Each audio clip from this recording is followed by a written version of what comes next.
Hey guys, welcome back to On Track GP. Your host Matisse in the building. This is your post-race debrief, and I'm joined by Sam and Joe. Guys, first of all, how are you doing after that race? You feeling good? Yeah, enjoyable, exciting. Good to get a first race under the belt. Yeah, a lot happened as well, so it wasn't a boring one. Yeah, good. I feel like we've locked that in, haven't we? Yeah, good one for Bahrain. Yeah, you know, a couple of DNFs, good fighting and overtaking as well, and most importantly, we've got a good old look at what we can expect for the rest of the season as well. Do you know what? Before I go with the race winner, let's start with the DNFs because they always go in chronological order usually when people do reviews. But I want to start with the DNFs because there were some big ones in there. And starting with you, bro, Leclerc. Oh, good. Yeah, straight into it, Matisse. They'll be gutted because he was on for a very comfortable third place. Maybe in the right circumstances could have pushed for Perez. Probably would have ended up third, but engine gives out. Yeah. Engine gives out, pulls it off, and he's out the car, and that's it. 0 points, and that also then leaves Sainz quite exposed, and obviously he got done by Fernando Alonso and lost that third place. So overall, Ferrari today really poor. They'll be very, very disappointed with that. There's almost no positives to take back, really. Yeah. And looking at this season in comparison to last, where obviously Mercedes were porpoising and Aston Martin weren't even in the picture, there's a lot more competition, isn't there, for that second place potentially in the constructors this season. Obviously, if we're assuming Red Bull are gonna run away with it or at least be ahead, they can't really afford to have any reliability issues and strategy issues this season, can they? 100%. No, yeah. Even last year we saw that Mercedes were sort of catching them a little bit, but yeah, as you're right, like we've seen so many teams up there and competing, such as Aston Martin. So, like you said, it's just been a dreadful day for Ferrari. Sainz losing out. I mean, he was nowhere near in the race the whole time. Like as soon as the race began, he looked close to Leclerc, and then he was just gone, and like the speed was gone, and then that got worse and worse, and then eventually Alonso overtook him. Hamilton looked at some point like he might get him. Sainz held on, but yeah, really bad day for Ferrari. But also got to remember it's the first race of the season. This time last year, Red Bull had a dreadful day, and they ended up winning the constructors. So like. What was that record, that stat that you said? Yeah, every race winner at Bahrain for the last 6 years hasn't won the championship. Let's hope that happens again, because I don't want Max again. That's insane. If there's any time that's going to be broken, it could be this season. Speaking of Max, perfect way to transition into him and Perez locking off the front of the grid with a 1-2 for Red Bull. We didn't even really speak about Verstappen in that race because he was so far clear down the road. Apparently there were some issues, didn't look like it, and a comfortable win in the end. And Perez as well locking it up. Is that concerning as a Ferrari fan or? Oh yeah, just a bit, Matisse. Yeah, it's terrifying, mate. I've got my concerns about Sergio Perez. I'm still not convinced on him, but take your hat off to him. He did a phenomenal job. Perfect sort of second drive today, and they end up with a 1-2. They'll be absolutely thrilled, Red Bull, with that. Absolutely thrilled. Yeah, and Max's experience seeing him through, isn't it? Again, just so it's just comfortable. A very confident drive. I mean, if anyone was watching the broadcast, you barely saw him. Like he was probably the least filmed driver on the track. Like there was no question he was going to get overtaken at the start, and there was from that on that we just saw the time go up and up and up. And like when we say he had problems, like there's such minor problems for him. Like any other team wouldn't really talk about that, but it's just the fact he's driving for 2 hours and nothing's happened. It's like, oh, my left feels a little bit like it's struggling. It's like, okay, that's fine. I can only add another second onto the gap. But yeah, it's just such a dominant performance. I think if you're a fan of any other team, I don't want to rub it in, but like it's just very worrying. Like they look so good from the off, and the fact that they were so dominant last year, they've just taken that performance into this car this year, and like. Again, it's the first race of the season. It might not pan out that way, but it's looking very ominous for Red Bull at the moment. Yeah, there's a little smudge on his mirror maybe or something. Minor issues. Minor issues. And then obviously we get to our driver of the day, who finished on podium. Big day for Alonso. He was always going to get driver of the day if he got that podium, which everybody was kind of rooting for in a way for him to get, because obviously it's historic, massive driver, legend of the game, and we're seeing him now in a competitive car for the first time in a while in terms of really at this level of the grid. And obviously Alpine, fair play to them last year, were very strong. And I mean, what do you make of Alonso's chances of maybe getting amongst the fight for, because constructors is a real opportunity for Aston Martin, isn't it? Obviously money-wise, but also, I mean, they've got loads of that. But in terms of this type of race, it's the pace that they showed up against Sainz, and they cleared down the road, didn't they? 7 seconds it was, I think it was in the end. Yeah, he absolutely cleaned up on him. The pace that car looks to have, and it's the crazy thing is, we knew Alonso was going to be quick in it. Lance Stroll was quick in it. Lance Stroll came sixth. That's Lance Stroll coming sixth in a Grand Prix. in a competitive car is unbelievable. And he clipped him as well in the first couple of corners, so it even makes it a better drive for Alonso. Yeah, I think we can't forget as well that they were P7 last year. This is such a huge jump, even if going into the race we all thought that Alonso was in contention of the podium. The fact that he's actually got it is just a massive milestone. Like, they haven't had one since they've been rebranded as Aston Martin. And like you said, like, Alonso had to survive his teammate dive-bombing him in the first few laps. And, like, they got over that, and like, it was all fine. The story could have been a lot different if they had touched properly. But yeah, perfect day for Aston Martin. Like, you'll take third. I know there's the big caveat that Leclerc didn't finish the race, but still, a P4 would have been great for Alonso. So the fact that he's gone one better, it's just even greater result. It's great for the sport, is what you said. It's That's great what for I the said. sport. Yeah. Makes it much more open, much more exciting. We don't know who's gonna. I mean, it just makes the margin slimmer for error, really, as well in each race for these teams.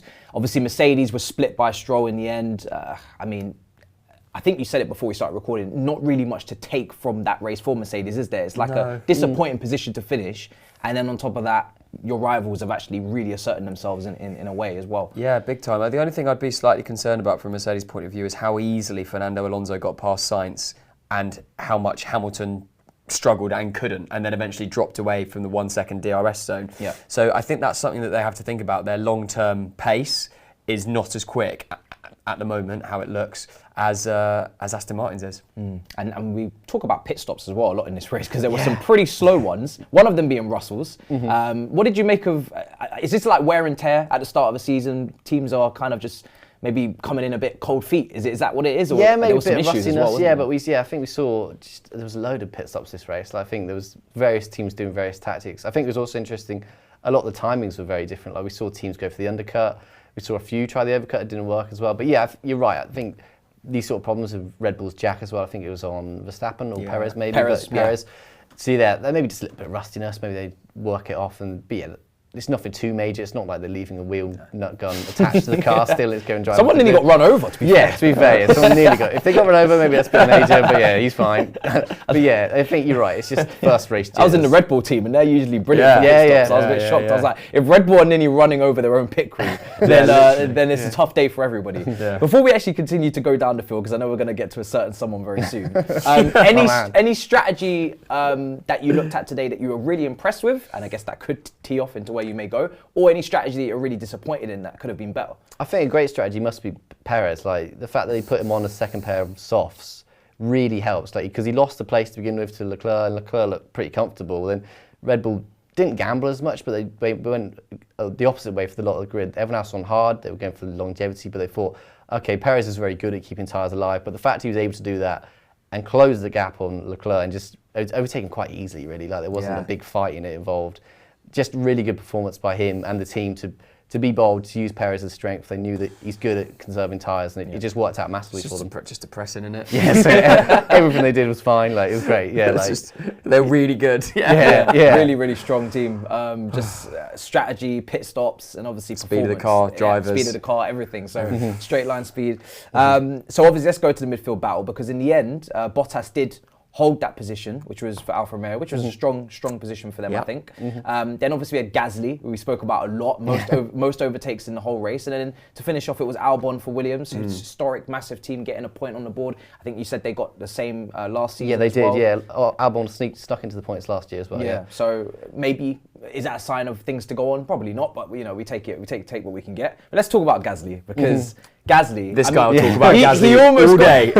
He was a great shout for driver of the day, wasn't he, Gasly? But he was never going to get it because Alonso, down to the popular vote, of course, and Alonso gets put in. But I think Alonso is a worthy winner, but I think Gasly's a close runner-up. Like, we can't... Like, he started last, plumb last, in a new car. His teammate was up in the points already, and the fact he's finished P8, it's P8, P9, whatever. P9, but in the points is a really good result for me. Like, when I spoke about early strategies, his was very much one like that. He was often pitting at a different time to everyone. He was very much going for the undercut, and it just really worked out. And he got, not lucky, but they pounced on that virtual safety car late on. They chose to pin, put him on the softs, and he was able to eat up the rest of the field ahead of him. And he's fully deserving of that high result. Like, he drove excellently. I think it was 11 overtakes by the end of the day, which is maybe more than everyone else put together, but like, it was a very, very high amount. That's just a great performance for him, considering where he started the race and the fact that he's at a brand new team. He's got a whole new car to get used to, and like it's shown that the Alpine car's got pace. Yeah. I know that his teammate has a lot of issues. We're going to get to that. Yeah, they weren't really pace related. Maybe, I mean, one of them was pace related when he sped too quickly in the pit lane, but yeah, it's just a great day for Gasly. Like that's what I can say. Really, anyone watched the broadcast? I was paying a lot of attention to where he was. I thought he might be able to catch Bottas. Almost catch Bottas. Yeah, I think one lap, maybe more, two more laps. I think he could have caught Bottas. But yeah, a great day out for him. If you had Gasly in your fantasy F1, you had a great day. Yeah, like I did. Those overtaking points were serious points. That's huge. Yeah, so that rounds off the top 10. Two teams there that, in Williams, like I said, needed those points. Any point is brilliant.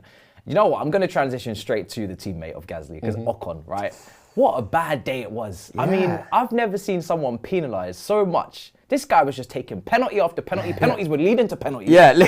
You got a penalty for not doing the penalty correctly. Yeah, literally. How much more sacrifices do you want to make as a driver? I think the first one was down to, was it? So yeah, we'll give you a recap. So he got off on the worst possible foot where he started too far forward from his grid box. That's something the FIA said they're going to be a lot stricter on this year. We had a few times last year where drivers investigated and nothing came of it. But this year they've said, if you're over that line, we're giving you a penalty, which is what they did. So then he got a 5-second penalty. He comes into the pit to serve it, but then it transpires that whoever was on the stopwatch wasn't paying close enough attention, because they do it. It's under the 5 seconds. So then he gets another penalty for that. I think 10 seconds. 10 seconds for that. So yeah, he's up to double or nothing. It's worse. He's up to, and then it gets even worse because they realise that as he was coming into the pits to serve that penalty, he was speeding. So he gets another 5 seconds. So 15 seconds. Yeah, in 20 total, seconds he had in 20 total. seconds of penalty time, which is sent it right to the back of the grid. And your race is over by that point. Yeah. I think he was battling Lando Norris, who had his own problems. His race was always also over as well. Yeah, it was a terrible day out for Ocon. I mean, you just want to forget, really. I'm guarantee if there's any driver that won't go past their starting block this season, it'll now be Ocon. Having suffered that day like that, he'll learn. Just put it there where you need to. It will be interesting to see how tight they are on that, because I think I actually think it's a good thing. I think it's good that they're being strict on things, because people will start to push the boundaries, and F1 is a sport of thousands of seconds. Having that much further at the beginning can be either you get ahead in the first corner or you don't. So I actually think it's a good thing that they're being strict on it, and it'll be really interesting to see how that affects moving forward. I think this is a big start for the FIA. We've been speaking about, Michael Massey and all these other, directors in previous years about rules and regulations and following the book by the law, knowing what the book is actually about, and maybe getting some context of that, and actually being aware of the rules. And this is the great start, I think, because listen, it was tough for Ocon to have to go through all of those penalties, but like you said, lessons will be learned, and other drivers have kind of been given their warning, like, oh, damn, this is serious this year. He wasn't the only driver penalised. Obviously, Nico Hulkenberg late in the race got done for track limits. So it's not like Ocon said they're picking on me. It was like anyone. And to be fair for Nico, he didn't really care. He just kept. No, he was,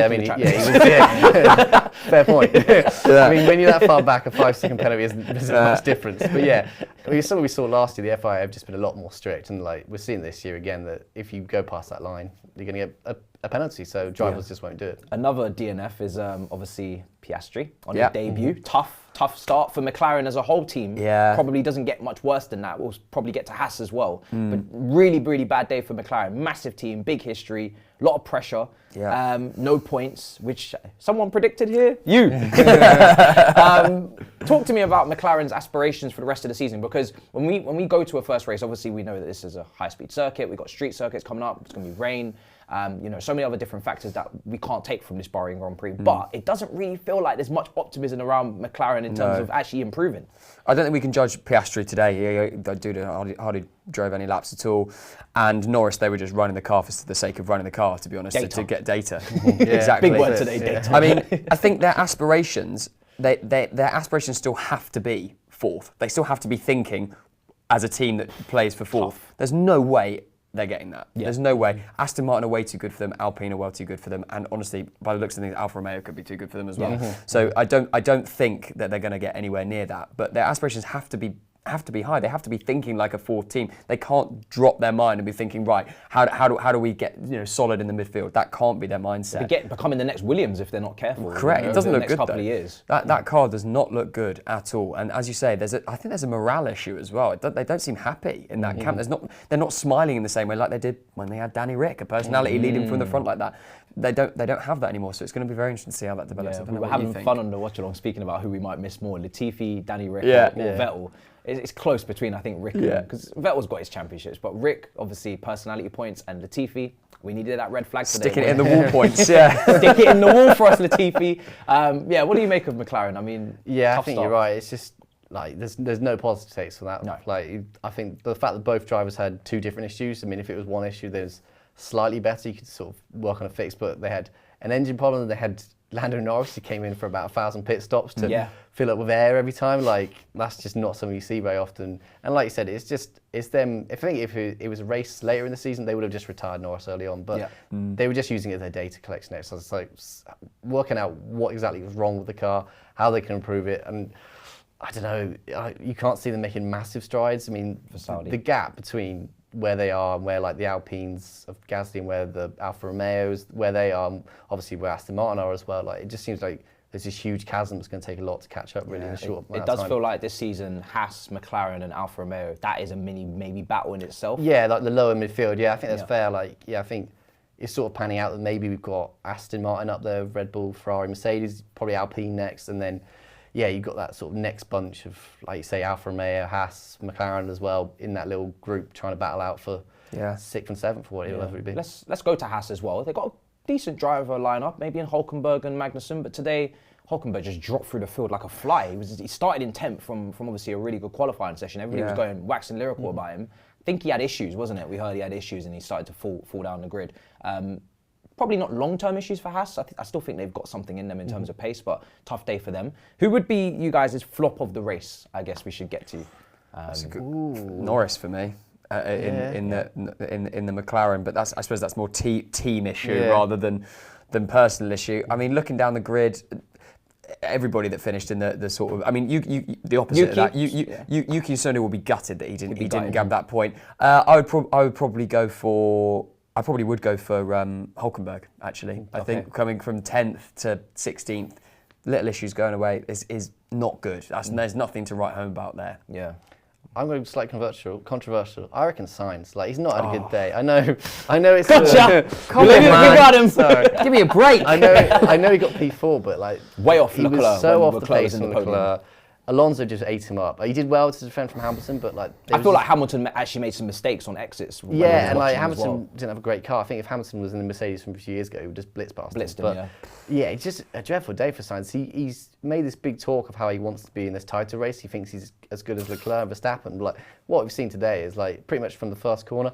I know he got a bit blocked off from when Perez and Leclerc were battling, but even then he was just He didn't have any pit stop issues. No, he was fine. Yeah, so, there was nothing else he could blame on really. It was his performance compared to Leclerc. I know obviously he's the one that came away with points, but that's only because of an engine fault. Like, I just think a really bad day for Sainz. Yeah, you're killing me, Sam. Sorry. Listen, I'm not here to tell you that I'm not biased. I want that 8th, and I'm coming for Carlos. That seat. If he doesn't step it up this year, and if he doesn't look like he can get into title fights, and if Ferrari lose out on constructors, certain big points because of it, then would they go hunting for a new driver? They probably would. Yeah. If the car's competitive and Carlos isn't doing a job. As much as it pains me to say it, they would go hunting. Could be hammer time. Never know. Any surprises? I think. Your man. I think Gasly, yeah. No surprise. Yeah. Knew it was After his qualifying, starting bottom, his time was deleted. Yeah, that is big. Again, Alonso on the podium's got to be a surprise. Yeah, and a slightly lesser one, Valtteri Bottas, up from 12th to 8th. Yeah. Points in a car that we all sort of wrote off, kind of just went, well, whatever. It looks nice, we don't know what it's like. Whatever, but actually he's done a very strong start to the race, picked up those 4 positions really quickly, and then to take some points home to that team is strong. Yeah, 100%. Well, guys, this has been a brilliant review because that race, there's more to come. I feel like for the people that are maybe new to F1, if you listen, there's more drama to come. That's a starter. Didn't have a crash. No crash. You didn't even have a crash. Main course is coming. Thank you to Sam. Thank you to Joe. Guys, One Track GP. Make sure you subscribe. Smash up the likes. Let us know in the comments what you thought.